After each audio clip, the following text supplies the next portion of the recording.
नमस्कार दोस्तों। तो आइए आलोका एजुकेशन चैनल पर आप सभी का स्वागत है। दोस्तों आज हम लोग रिवीजन भाग 2 के बारे में चर्चा करेंगे, तो ध्यान से सुनिए। दोस्तों देखिए, पहला क्वेश्चन आप लोगों के सामने है। निम्नलिखित में से की स्टोन निम्नलिखित में से की स्टोन जाति है किसकी है? उदबिलाव की। दोस्तों की स्टोन जो है उदबिलाव की जाति है। बक्सर के युद्ध में अंग्रेजी सेना का नेतृत्व कौन कर रहा था? तो दोस्तों ये बात ध्यान रखिए, बक्सर के युद्ध में अंग्रेजी सेना का नेतृत्व जो है हेक्टर मुनरो कर रहा था। हेक्टर मुनरो कर रहा था। और ये 1764 ईस्वी में, कब? बक्सर का युद्ध जो 1764 ईस्वी में लड़ा गया था। और 1756 ईस्वी में प्लासी का युद्ध हुआ था। 1761 ईस्वी में दोस्तों जो पानीपत का तृतीय युद्ध हुआ था। पानीपत का तृतीय युद्ध हुआ था। तो ये बातें, मुख्य पॉइंट जो है आप लोग पूरी तरह से ध्यान में रखिए। निम्न में से किस नगर की स्थापना फिरोज तुगलक ने की थी? तो ये बात आप लोगों को पता होगा दोस्तों कि फिरोज तुगलक ने किसकी याद में?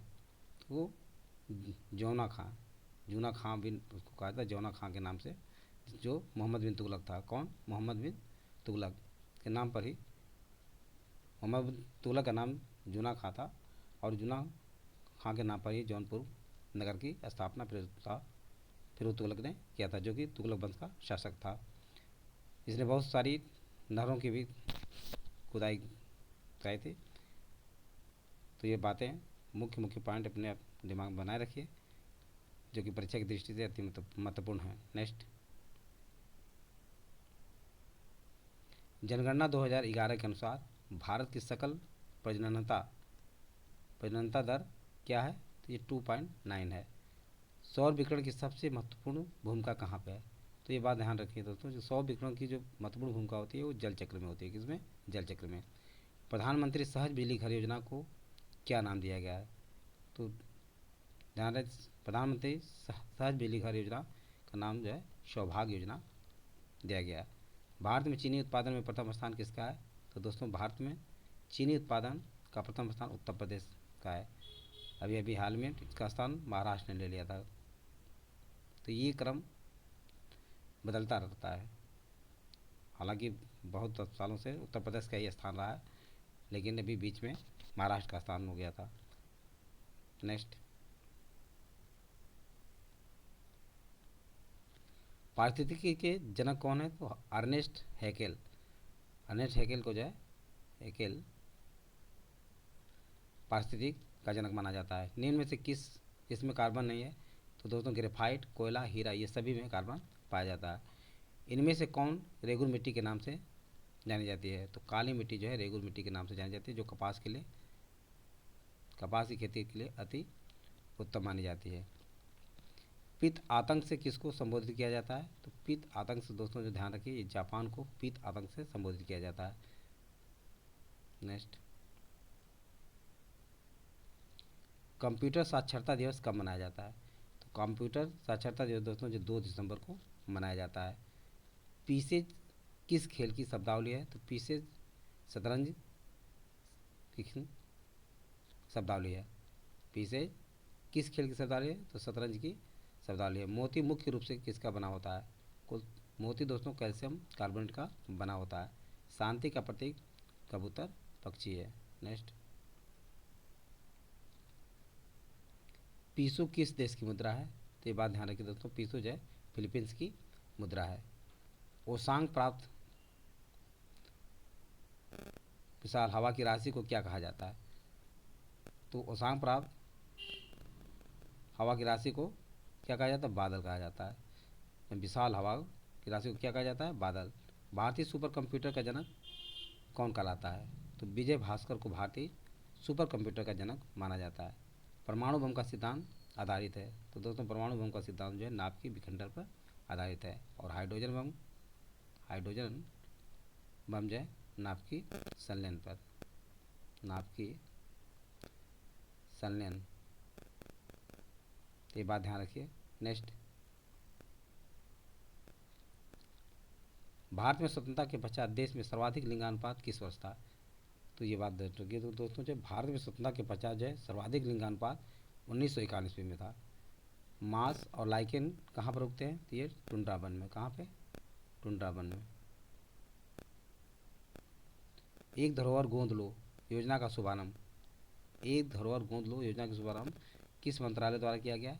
तो पर्यटन मंत्रालय के द्वारा जो है एक धरोहर गोंद लो योजना का शुभारंभ किया गया। भारत में भारी जल बनाया जाता है, ये ट्राम्बे महाराष्ट्र में। कहाँ पे? ट्राम्बे महाराष्ट्र में। नेक्स्ट, गुरु गोविंद सिंह स्पोर्ट कॉलेज कहाँ पे स्थित है? तो ये बात ध्यान रखिए दोस्तों, गुरु गोविंद सिंह स्पोर्ट कॉलेज जो है लखनऊ में स्थित है। बुद्ध का जन्म कहाँ हुआ था? तो बुद्ध का जन्म दोस्तों जो है लुम्बिनी में हुआ था। कहाँ पे हुआ था? लुम्बिनी में हुआ था। 563 ईस्वी में हुआ था। और कपिल वस्तु के लुम्बिनी नामक, कपिल वस्तु के लुम्बिनी नामक ग्राम में जो है महात्मा बुद्ध का जन्म हुआ था। समाजवादी शब्द संविधान के उद्देशिका में जोड़ा गया। तो समाजवादी शब्द दोस्तों जो 42वें संविधान संशोधन के तहत उद्देशिका में जोड़ा गया। समाजवादी, अखंडता,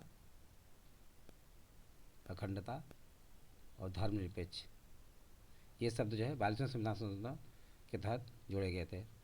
नेक्स्ट, निम्नलिखित में से किसने सर्वप्रथम बंगाल में ब्रिटेन की वस्तुओं के बहिष्कार का सुझाव दिया था? तो ब्रिटेन में सर्वप्रथम बंगाल में ब्रिटेन की वस्तुओं को बहिष्कार करने का सुझाव सर्वप्रथम कृष्ण कुमार मित्र की साप्ताहिक पत्रिका संजीवनी में, कृष्ण कुमार मित्र दिया था। इनकी पत्रिका थी संजीवनी, इसी में उन्होंने सर्वप्रथम बंगाल में ब्रिटेन की वस्तुओं के बहिष्कार का सुझाव दिया था। एशिया में सर्वाधिक जल विद्युत का विकास कहाँ पे हुआ? तो जापान में हुआ था। वन्य जीव संरक्षण अधिनियम 1972 किस राज्य को छोड़कर पूरे भारत में लागू है? तो दोस्तों ये जम्मू कश्मीर को छोड़ करके पूरे भारत में लागू है, जब तक 370 नहीं हटा था। प्लास्टर ऑफ पेरिस का सूत्र है, प्लास्टर ऑफ पेरिस का सूत्र दोस्तों CaSO4 1/2H2O। ये ध्यान रखिए, CaSO4, ये परीक्षा में कई बार पूछा गया है। नेक्स्ट, सार्वजनिक वानिकी को वित्तीय मदद किस बैंक से प्राप्त होती है? तो ये विश्व बैंक से प्राप्त होता है। ये बात ध्यान रखिए दोस्तों कि सार्वजनिक वानिकी को वित्तीय मदद किस बैंक से प्राप्त होता है? तो ये विश्व बैंक से प्राप्त होता है। विश्व बैंक का मुख्यालय कहाँ है? वाशिंगटन DC में। कहाँ पे? वाशिंगटन DC में है। भारत का कितने प्रतिशत क्षेत्र बाढ़ से प्रभावित है? तो भारत का 12% भाग जो है बाढ़ से प्रभावित रहता है। मेधा पाटेकर का नाम किस आंदोलन के साथ जुड़ा हुआ है? तो दोस्तों मेधा पाटेकर का नाम जो है नर्मदा बचाओ आंदोलन से जुड़ा हुआ है। सुनामी कैसा शब्द है? सुनामी जो है जापान का शब्द है। नेक्स्ट, पालीगर कौन थे? पालीगर भूस्वामी थे दोस्तों। आबिद हुसैन समिति किन उद्योगों में सुधार से संबंधित है? ये ध्यान रखिए दोस्तों, ये प्रश्न जो है कई बार परीक्षा में पूछा गया है। ये लघु उद्योग से संबंधित है। भारत में सबसे पहले किस वर्ष बड़ौदा में चकबंदी लागू की गई थी? तो 1920 में बड़ौदा में चकबंदी लागू की गई थी। निम्न से उत्तर प्रदेश के किस जनपद में थारू जनजाति पाई जाती है? तो खीरी में।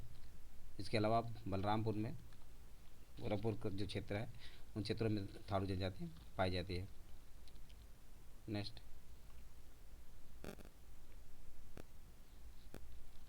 श्रवण बेलगोला संबंधित है। तो श्रवण बेलगोला दोस्तों जो है ये कर्नाटक में और जैन मत से संबंधित है। कहाँ पे? कर्नाटक में और जैन धर्म से संबंधित है। धारवाड़ का पठार किस राज्य में स्थित है? तो धारवाड़ का पठार दोस्तों से कर्नाटक राज्य में स्थित है। Next, dolphin man of India किसे कहा जाता है? तो ध्यान रखिए दोस्तों, dolphin man of India Ravindra Kumar Sinha को कहा जाता है। रविंद्र कुमार सिन्हा को डॉल्फिन मैन ऑफ इंडिया कहा जाता है। ईस्ट इंडिया कंपनी की स्थापना के समय भारत का शासक कौन था? तो ध्यान रखिए दोस्तों, उसमें मुगल वंश का शासक था और मुगल वंश में सबसे ज़्यादा प्रतापी राजा अकबर था, जिसका शासनकाल था 1556 से 1605 ईस्वी तक। यानी अकबर के समय में ही ईस्ट इंडिया कंपनी की स्थापना की गई थी। कब? 1600 ईस्वी में। पिताशय में उपस्थित पत्थर किसका पाचन प्रभावित करता है? तो ये बसा का। पिताशय में उपस्थित जो पत्थर है, जिसे पथरी कहा जाता है, वो क्या करता है? बसा का पाचन प्रभावित करता है। पिक 15 के नाम से किसे जाना जाता है? तो दोस्तों पिक 15 के नाम से माउंट एवरेस्ट को जाना जाता है, जिसे सागर माता के नाम से भी जाना जाता है। नेक्स्ट, जापान की फ्यूजियामा ज्वालामुखी क्या है? ये सुसुप्त ज्वालामुखी है। क्या है? सुसुप्त सुसुप्त ज्वालामुखी है। जब चंद्रमा पृथ्वी के सबसे निकट होता है तो उसे क्या कहा जाता है? तो ध्यान रखिए दोस्तों, जब चंद्रमा जो पृथ्वी के सबसे निकट होता है उसे सुपर मून के नाम से जाना जाता है। क्या कहलाता है? सुपर मून कहलाता है। द्वितीय गोलमेज सम्मेलन में कांग्रेस का प्रतिनिधित्व कौन किया था? ध्यान रखिए दोस्तों, द्वितीय गोलमेज सम्मेलन में कांग्रेस का प्रतिनिधित्व करने वाले महात्मा गांधी थे। तीनों सम्मेलन में भाग लेने वाले व्यक्ति थे कौन? भीमराव अम्बेडकर। भीमराव अम्बेडकर जो तीनों सम्मेलनों में भाग लिए थे। अम्बेडकर। भारत में आलू का सर्वाधिक उत्पादन करने वाला राज्य कौन सा? तो उत्तर प्रदेश दोस्तों जो भारत में सर्वाधिक आलू उत्पादन करने वाला राज्य है। नेक्स्ट, पानीपत की पहली लड़ाई किस डायनेस्टी के बीच हुआ था? तो दोस्तों ये लोधी वंश और मुगल वंश के बीच हुआ था। इसमें लोधी वंश का शासक इब्राहिम लोधी था। इब्राहिम लोधी था। और मुगल वंश का शासक बाबर था। कौन था? बाबर था। ये लड़ाई कब लड़ गई थी? 1526 ईस्वी में। 1526 ईस्वी में पानीपत की प्रथम युद्ध लड़ा गया था, जिसमें बाबर ने इब्राहिम लोधी को पूरी तरह पराजित किया और दिल्ली की सत्ता पर आसीन हुआ। नारियल उत्पादन में भारत का विश्व में कौन सा स्थान है? तो नारियल उत्पादन में दोस्तों जो है भारत का विश्व में पहला स्थान है। एशियाई बब्बर शेर का निवास कहाँ है? तो गिरिवन में है। ये गुजरात राज्य में। कहाँ पे? गुजरात राज्य में है। यहीं पे जो है एशियाई बब्बर शेर पाए जाते हैं। भारत का जैवमंडल आरक्षित क्षेत्र शीत मरुस्थल कहाँ स्थित है? तो ये हिमाचल प्रदेश में। कहाँ पे? भारत का जैवमंडल आरक्षित क्षेत्र जो शीत मरुस्थल है वो कहाँ पे स्थित है? हिमाचल प्रदेश में। हिमाचल प्रदेश की राजधानी कहाँ पे? शिमला में है। नेक्स्ट, विकास के उत्परिवर्तन सिद्धांत का प्रतिपादन किसने किया था? तो ह्यूगो। कौन किया था? ह्यूगो दिवरीज ने। यानी विकास के उत्परिवर्तन सिद्धांत का प्रतिपादन ह्यूगो दिवरीज ने किया था। निम्न में से कौन से विश्व की दूसरी सबसे गहरी तथा सबसे लंबी झील है? तो विश्व की सबसे दूसरी सबसे गहरी तथा सबसे लंबी तंगाणिका है, जिसे तंजानिका भी कहा जाता है। तंजानिका कांगो और तंजानिया की सीमा पर। कहाँ पे है? कांगो और तंजानिया की सीमा पे है। और विश्व की सबसे गहरी झील पहला कौन सी है? तो बैकाल झील है। कौन? बैकाल झील है, जो कि रूस में है। भारत के निम्न शैलक्रम में किस लौह अयस्क का समृद्ध भंडार पाया जाता है? तो ये धारवाड़ क्रम में। किसमें? धारवाड़ क्रम में पाया जाता है। नेक्स्ट,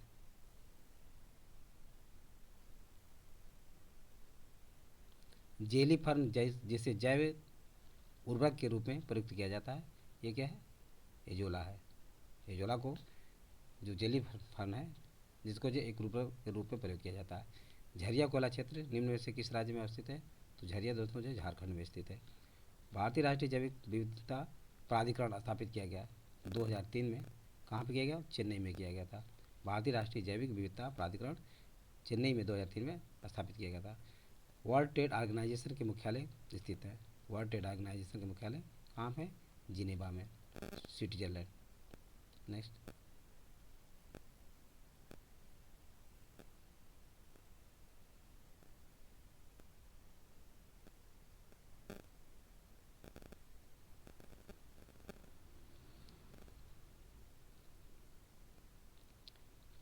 कृषि क्षेत्र का शीर्ष बैंक है। तो कृषि क्षेत्र का शीर्ष बैंक जो है नाबार्ड है, जिसकी स्थापना 12 जुलाई 1982 को किया गया था। शिव रामन समिति की सिफारिश पर।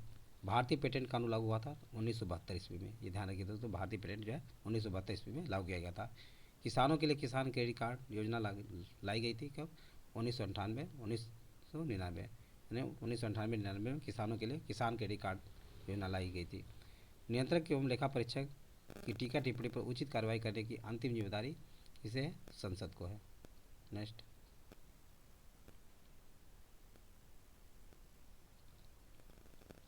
किस अनुच्छेद के तहत नए राज्यों की स्थापना करने की विधायी शक्ति संसद को प्राप्त है? तो संविधान के भाग 1 में अनुच्छेद 3 के तहत जो है विधायी शक्ति संसद को प्राप्त है। राज्य लोक सेवा आयोग के कार्यों को किसके अनुमोदन में संघ लोक सेवा आयोग को सौंपा जा सकता है? तो भारत के राष्ट्रपति के अनुमोदन पर, भारत के राष्ट्रपति के अनुमोदन पर जो है राज्य लोक सेवा आयोग के कार्यों को संघ लोक सेवा आयोग को सौंपा जा सकता है। नेक्स्ट, भारतीय संविधान में मौलिक कर्तव्य कितने हैं? तो ध्यान रखिए दोस्तों, भारतीय संविधान में मौलिक कर्तव्य कुल 11 हैं। ये भाग 4 का तथा अनुच्छेद 51 में स्थित हैं। निम्न में से कौन भारत का एकमात्र यहूदी वायसराय था?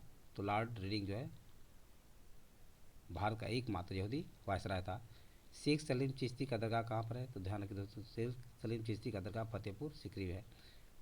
माना जाता है कि अकबर के पुत्र सलीम यानी जहांगीर, कौन? जहांगीर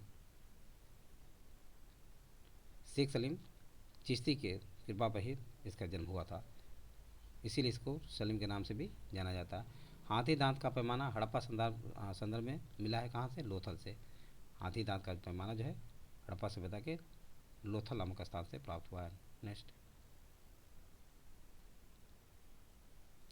भारत में निम्नलिखित नदियों में से कौन हिमालय के सभी श्रेणियों को काटती है? तो ये बात ध्यान रखिए दोस्तों, भारत की नदियों में हिमालय की सभी श्रेणियों को काटने वाली सतलज नदी है, जो छिपकला के पास हिमालय की तीनों श्रेणियों को काटती है। छिपकला कहाँ पे? हिमाचल प्रदेश में। कहाँ पे? हिमाचल प्रदेश में। यहीं पर सतलज जो है हिमालय की तीनों श्रेणियों को काटती है। 25 जुलाई 2023 को नागालैंड के से राज्यसभा की अध्यक्षता करने वाले पहली महिला सांसद बनी हकानी जखालू। हकानी जखालू 25 जुलाई 2023 को नागालैंड से राज्यसभा की अध्यक्षता करने वाली पहली महिला सांसद बनी। नेक्स्ट, हाल ही में राजस्थान में किस स्थान पर दुनिया का पहला हेरिटेज रिवर फ्रंट बनाया गया है? तो कोटा में चंबल नदी पर, कोटा में चंबल नदी के तट पर। 25 जुलाई 2023 को खजुराहो में हेली शिखर सम्मेलन 2023, कौन सा शिखर सम्मेलन? हेली शिखर सम्मेलन 2023 का विषय था reaching the last mile regional connectivity to helicopter and a small aircraft. Bharat का पहला मत्स्य पालन अटल उस्मान केंद्र किस विश्वविद्यालय में खोला जाएगा? तो Kerala university of fisheries and असर स्टडीज। अगस्त 2023 में किस राज्य में मैंग्रोव सेल की स्थापना की घोषणा की गई? तो दोस्तों पश्चिम बंगाल में। कहाँ पर की गई? पश्चिम बंगाल में। हाल ही में उत्तर पूर्व के किस राज्य ने जिला सुशासन सूचकांक जारी किया? तो अरुणाचल प्रदेश ने। कौन जारी किया? अरुणाचल प्रदेश ने। नेक्स्ट, 2023 में कहाँ पर देश के पहले बाघ सुरक्षा केंद्र को स्थापित किया गया? तो जयपुर में। बाघ नहीं दोस्तों, बांध है। हाल ही में माइक्रोसॉफ्ट ने ग्रामीण भारत के लिए किस नाम से बहुभाषी AI चैट बॉट को लॉन्च किया? तो जुगलबंदी। जुलाई 2023 में भारतीय निर्वाचन आयोग का किस देश के निर्वाचन न्यायाधिकरण के साथ चुनाव प्रबंधन और प्रशासन के क्षेत्र में सहयोग के लिए समझौता हुआ है? तो ये पनामा के साथ समझौता हुआ है। नेक्स्ट,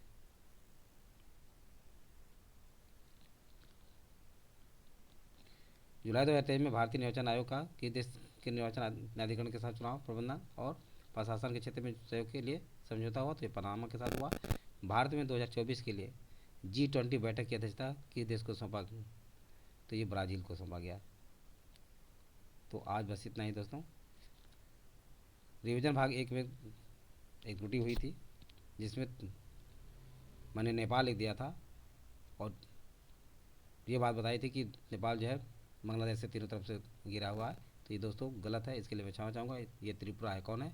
त्रिपुरा। भारत का त्रिपुरा राज्य जो है बंगाल से तीनों तरफ से सीमा बनाता है। और दूसरा क्वेश्चन में त्रुटि था मेढक का। तो मेढक जो है त्वचा से सांस लेता है। किससे? त्वचा से सांस लेता है, लेकिन थल पर यानी स्थल पर जो है फेफड़े से सांस लेता है। ये ध्यान रखिएगा, ये त्रुटि हो गई थी 2 चीज़ें। तो इसके लिए मैं क्षमा चाहूँगा। तो आज बस इतना ही। यदि वीडियो अच्छा लगा हो तो इसे आप लाइक और सब्सक्राइब अवश्य करें तथा अपने सगे समझे दोस्तों को शेयर करना ना भूलें। थैंक यू दोस्तों, नेक्स्ट वीडियो मिलेंगे।